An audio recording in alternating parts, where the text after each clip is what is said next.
Hello friends, my name is Dr.Bharath Chandra.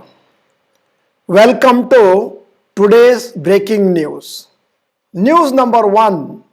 Maruti Suzuki quarterly results to be announced today. Maruti Suzuki will announce its fourth quarterly results today, thereby the annual profit and loss accounts.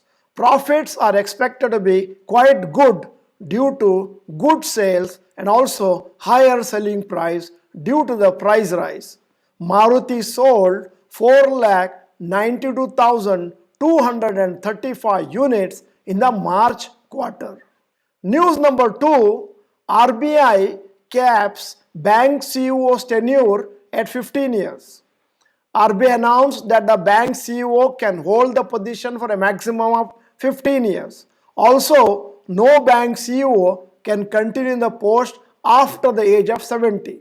However, these rules apply only to private bank and won't be applicable to public sector banks and foreign banks.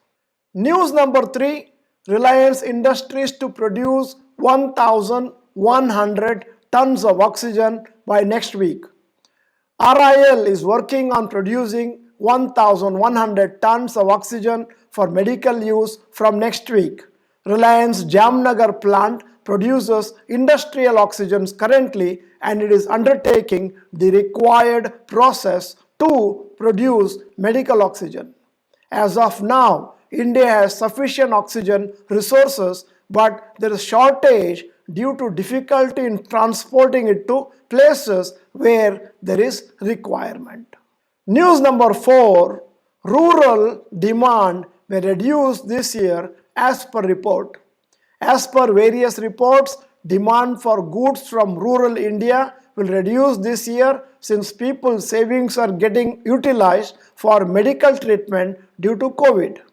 Usually, the consumption from rural areas of India help in good sales for various FMCG companies.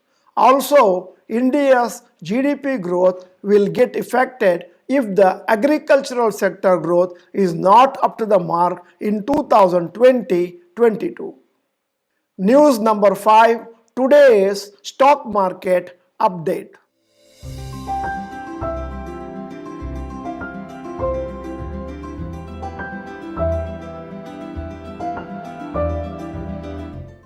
This was all about the breaking news today. Thank you for watching the whole video. Bye bye. All the best.